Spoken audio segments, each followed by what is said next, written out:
Hello বন্ধুরা, তো দেখো আমরা মহালয়ার দিন ভোলাদার বাড়িতে নেমন্তন্ন খাওয়া দাওয়া করেছি। তো দেখো পাতা দিয়েছে, পাতা দেওয়ার পর দেখো গরম গরম ভাত দেওয়া হয়েছে, লেবু দিয়েছে, নুন দিয়েছে।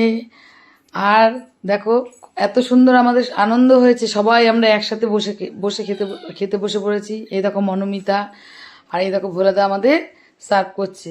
তো প্রথমে দেখো দিচ্ছে আমাদের পোস্ত বাটা। তো পোস্ত বাটাটা সত্যি পোস্ত বাটা আমি খাইনি, আমি নতুন খেলাম, আমার খুব ভালো লাগলো। বেশ ঝাঁঝ ঝাঁঝ ছিল, সর্ষের তেল, এবার একটু কাঁচা লঙ্কা নিয়েছিলাম। তা পোস্ত বাটাটা দারুণ খেয়েছি। এ দেখো সব হাত চেটে খাচ্ছে।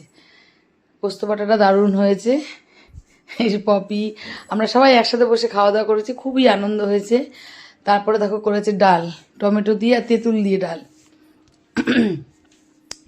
আর তার সাথে করেছে আলুর চিপস। ডাল দিয়ে আলু চিপসটা খেতে সুন্দর লেগেছে।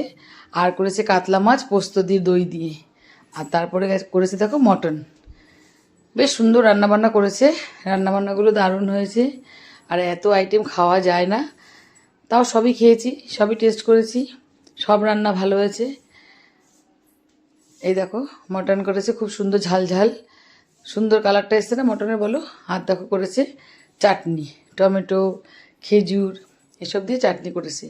তারপর করেছে দেখো মিষ্টি, এই এই একরকম মিষ্টি, আর করেছে রসগোল্লা। তো আমাদের